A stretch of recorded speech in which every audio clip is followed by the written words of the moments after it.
is the new radio.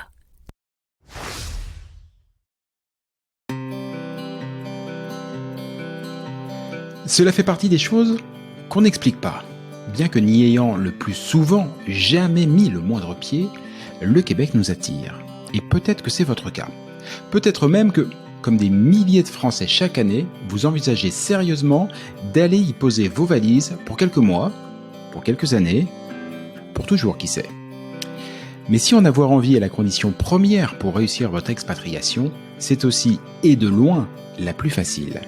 Quelles études, quel travail, quelle région, quelles écoles, quelle durée, quid de la santé, quid de ma retraite, quels seront vos droits, mais aussi quels seront vos devoirs. Et au-dessus de toutes ces questions règne la question fil rouge de tout immigré au Québec.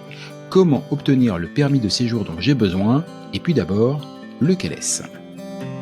Au fur et à mesure de votre projet, d'innombrables questions, des doutes, mais aussi des grandes joies et de belles espérances vont vous submerger.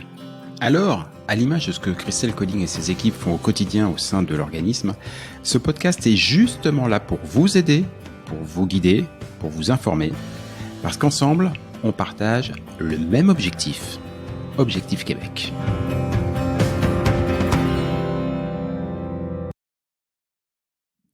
Salut à tous, Objectif Québec, le podcast épisode 50. Talon.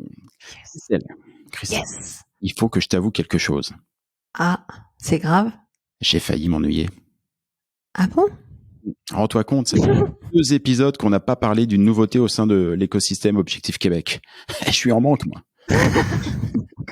Bon, heureusement, cet épisode 50 arrive à point nommé pour m'apporter ma dose de Christellite. C'est comme ça que j'appelle ça, la Christellite.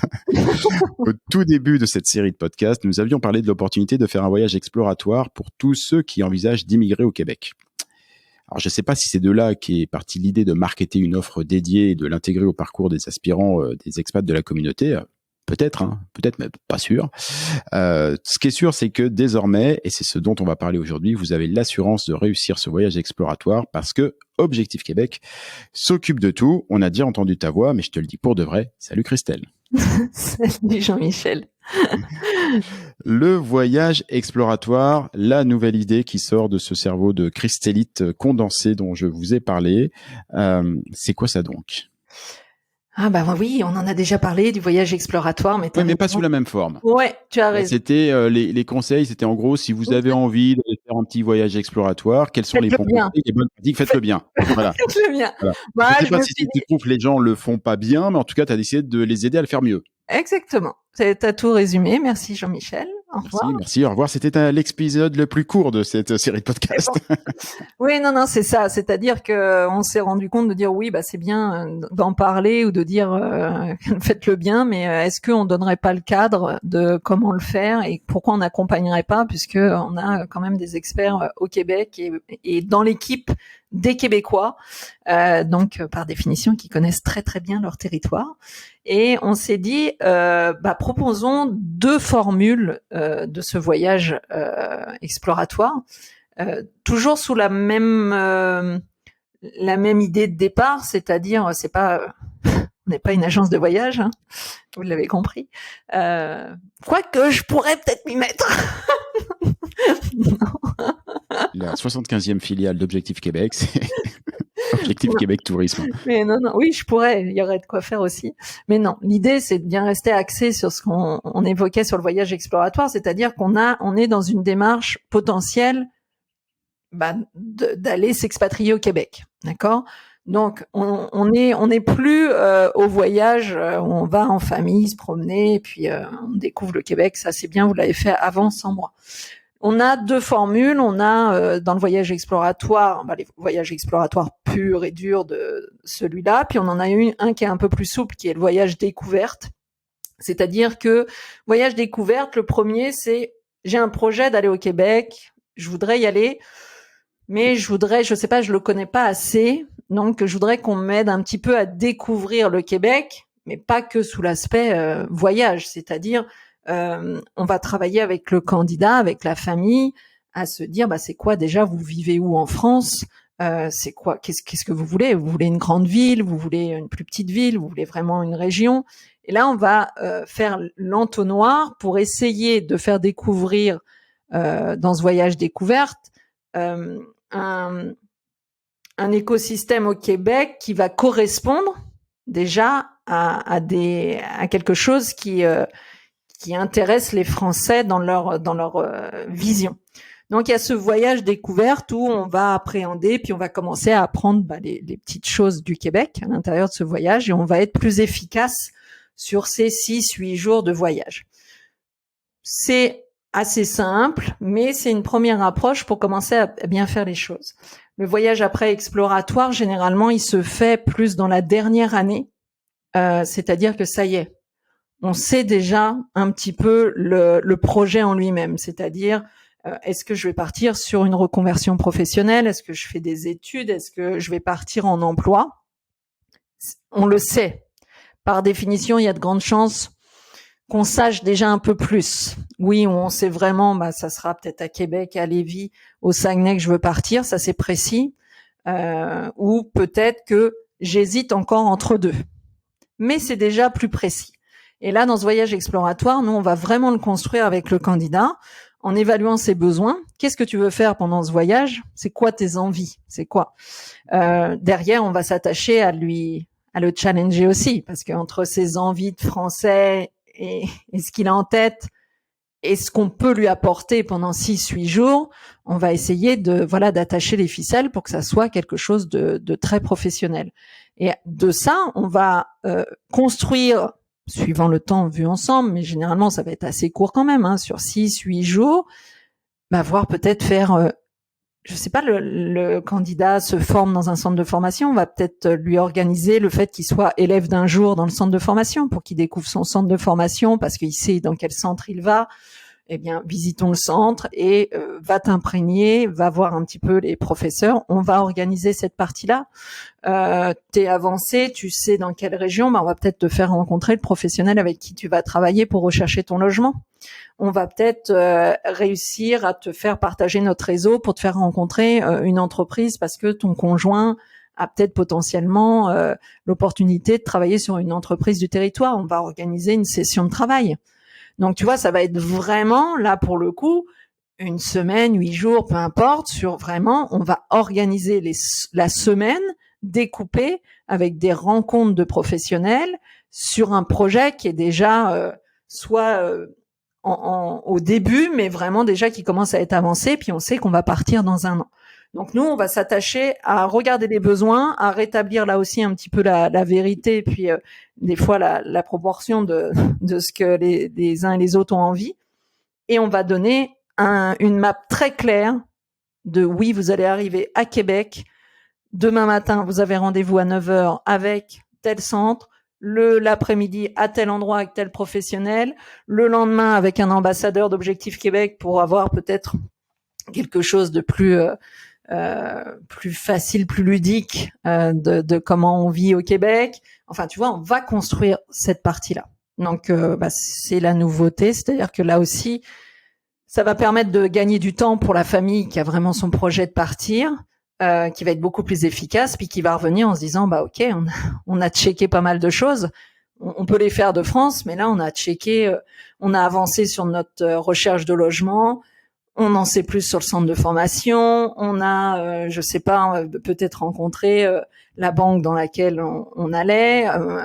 Mon chéri, ma chérie a vu l'entreprise. On a rencontré le directeur. Ils sont intéressés. On a fait et on peut vraiment développer plein de choses pendant ce voyage. Et c'est, me semble-t-il, effroyablement rassurant. Parce que là aussi, pour l'avoir vécu, quand on part, quand on monte dans l'avion et qu'on part de l'autre côté du monde, si je prends une des nombreuses allégories dont je suis fan, mais c'est un petit peu quand même comme un premier saut en parachute. Sauf que le premier saut en parachute, s'il se trouve qu'on en a déjà fait un juste avant, mais qu'on était sanglé à un professionnel qui nous a accompagnés, et ben notre premier vrai saut en solo, il est tout de suite beaucoup moins impressionnant. Je dis pas que c'est neutre, mais c'est quand même très rassurant de se dire, allez, on y allait une fois, on a vu, on a senti, on a vécu, on a travaillé, mais on a, concrétisé une partie de tout ce travail qu'on fait depuis plusieurs mois et ça prend sens, ça prend forme. Quelle plus-value. Oui, oui, c'est énorme. Et puis, c'est construit. On le sait tous. On l'a tous fait ou ils le feront tous. C'est-à-dire, on perd pas de temps non plus. Il y en a combien quand on monte dans l'avion, tu sais ce que c'est, hein, on monte Bah dans oui. l'avion, on connaît pas trop, le temps de récupérer sa voiture. Ah, ouais, on avait dit qu'on allait là, puis on va là. Ah bah oui, mais il y a ça qui se passe. Ah bah ouais, bon, c'est pas grave, on va le faire. Puis des 8 jours où même pour les plus organisés, où on a pu peut-être seul commencer à organiser des choses. Des fois, ça peut vite partir sur ah bah finalement on n'a pas eu de rendez-vous, ça bah on s'est mal compris, et puis les 8 jours on les a pas rentabilisés. Là aussi, hein, moi je parle en tant que chef d'entreprise, hein, rentabiliser votre voyage d'exploration pour que ça soit vraiment quelque chose de très très construit. Et puis outre le fait qu'on va travailler fort sur les besoins et sur les qu'est-ce qu'on peut faire dans ce voyage, alors vous allez bénéficier de notre réseau derrière, notre mise en relation. C'est-à-dire que comment vous allez aller rencontrer des entreprises tout seul? Oui, en frappant peut-être au hasard. Mais tu sais comment ça se passe au Québec. La recommandation est très importante. Les clés. Donc quand on tape chez nos partenaires, puis on dit bah tiens, on a une belle famille qui arrive et tout, ils font un voyage exploratoire, est-ce que tu peux les recevoir, etc. Ça n'a pas le même impact, même s'ils sont très gentils, et que si vous y allez tout seul, ils vont toujours vous accueillir, vous dire bonjour, tout va bien. C'est la suite qui va pas forcément se faire derrière quand on n'est pas intronisé comme ça, quoi. Donc c'est une plus-value dans plein de domaines. Oui, oui, vraiment.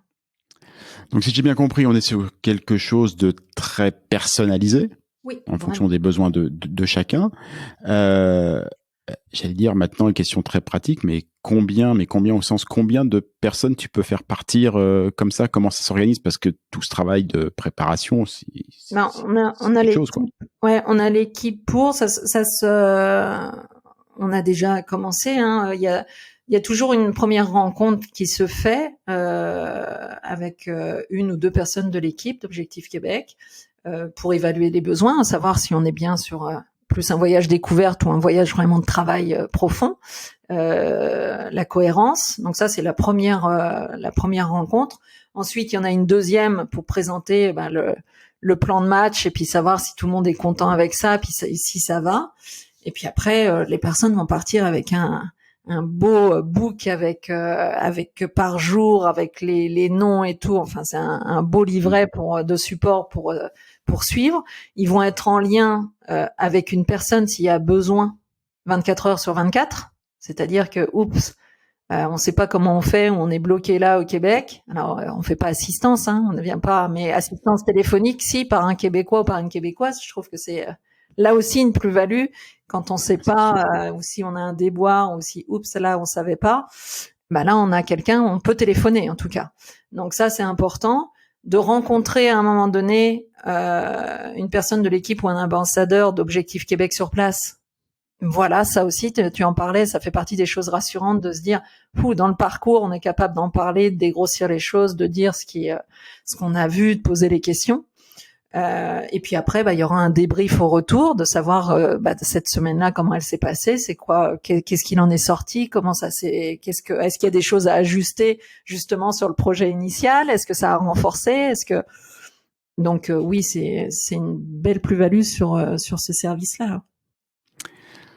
Question prosaïque et effroyablement vénale, mais que tout le monde se pose. Grosso modo, ça coûte combien? Évidemment, il y a les billets d'avion, il y a la bouffe. Je dis volontairement la bouffe parce que c'est un terme qu'on utilise beaucoup au Québec. Il y a la bouffe, il y a évidemment l'hôtel, tout ça et tout. Puis il y a aussi le service, toute cette préparation d'Objectif Québec. Vous mettez quel budget sur la table? J'ai pas fait mes devoirs et je sais pas combien c'est le voyage découverte et le voyage. mais oui, enfin c'est pas. Mais je vais pas te dire une bêtise comme ça. Alors je vais pas m'avancer, mais c'est tout à fait accessible. J'ai honte de pas être capable de. Non, mais c'est que je travaille sur plein de choses et je suis incapable de te dire combien c'est. Il y a un voyage découverte qui est plus sommaire, donc. on est, je veux pas dire de chiffres. Je veux dire une bêtise. Après, ils vont venir me dire, mais Christelle, t'as dit ça, et puis c'est pas ça. Alors, tu sais quoi? On va pas te laisser dire une bêtise, mais ce qu'on va faire, par contre, c'est que vous savez, à chaque fois qu'on fait des épisodes comme ça, des podcasts, Je peux le redire la prochaine fois. il y a aussi toute une foule de commentaires, de textes que, soyons très honnêtes, personne ne lit, mais qu'on s'embête à écrire quand même à chaque fois. C'est normal, c'est de l'audio, on écoute l'audio. Mais là, pour une fois, faites l'effort d'aller voir tous les petits textes et tout. Et dans le petit texte, on mettra deux, trois infos dedans. Je mettrai le service, combien, puis l'équipe a travaillé, et t'as raison de le poser. Elle a travaillé sur combien ça coûte avec vos billets d'avion, avec même si on s'occupe pas d'aller chercher vos billets d'avion, mais les billets d'avion, la location et tout ça, on l'a quantifié, et je sais qu'ils ont travaillé là-dessus pour vous dire, bah voilà, un voyage exploratoire de 8 jours, compter un budget de temps pour que ça soit vraiment efficace, etc. Mais franchement, c'est tout à fait quelque chose d'accessible. Et c'est important que vous ayez ça en tête, parce qu'effectivement, on le dit très souvent, d'ailleurs dans l'épisode qui a été diffusé il y a 2 semaines, on l'avait assez fortement insisté là-dessus, sur le côté investissement. C'est un investissement, vous investissez, et là, c'en est un parmi d'autres. Et effectivement, quand on imagine un petit peu la plus-value que ça peut avoir entre quelqu'un qui aura fait ce voyage exploratoire dans ces conditions-là, qui arrive après avec toute sa famille, et celui qui ne l'aura pas fait, qui aurait aussi été préparé, qui arrivera avec bien armé, bien solide, mais qui sera peut-être plus hésitant, on va dire, dans ses premiers pas.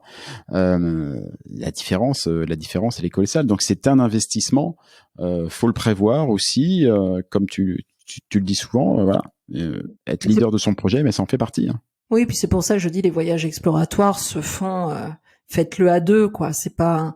On peut pas emmener les enfants là sur 8 jours si on travaille vraiment sur aller rencontrer un professionnel, être élève d'un jour dans un centre ou dans un cégep.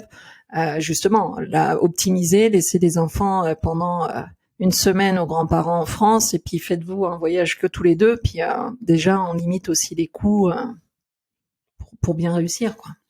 Et t'as raison d'insister là-dessus, parce que c'est vrai qu'on parle de voyage exploratoire depuis le début, et c'est vrai qu'on a tous cet imaginaire qu'on associe au mot voyage, qui est les vacances, les farnientes, la découverte, le ludique et tout. On devrait presque parler de semaine de travail exploratoire. C'est une semaine, ou quelle que soit la durée, mais de travail. Les choses sont timées, sont organisées et tout, mais ça rentre exactement dans toute cette phase de travail qui vous est demandée en amont, lorsque vous vous inscrivez à l'académie, lorsque vous suivez un petit peu toutes les formations, toutes les vidéos qui vous sont proposées. C'est du travail. Vous savez pourquoi vous le faites? On n'a rien sans rien. On n'a rien sans rien. Ça n'existe pas, ça s'appelle le loto, sinon. Ouais, c'est ça. C'est ça. Un 649. Vous allez découvrir ce qu'est le 649 quand vous serez au Québec. C'est l'un des jeux de loto les plus populaires là-bas. Un 649, voilà. Sinon, vous avez le voyage exploratoire, c'est pas mal aussi. Ça rapporte plus. En tout cas, vous êtes nettement plus sûr de gagner. Il n'y a pas de doute, parce que je pense que le 649, ils sont pas nombreux non plus à avoir eu le gros gain. Bon. Est-ce que je vais devoir attendre combien d'épisodes avant de parler d'une nouvelle nouveauté? Parce que là, j'ai commencé tu me cherches, en fait. Ah oui, je te cherche. Tu me cherches, là. Je suis sur la fin de ma semaine. Là, tu me cherches. Ouais, mais bon, c'est d'accord, Jean-Michel. Okay. Je vais revenir avec quelque chose dans pas longtemps. Bon, j'ai un enregistrement.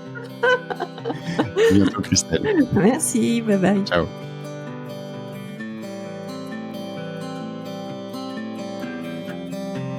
Objectif Québec, le podcast, c'est fini pour aujourd'hui.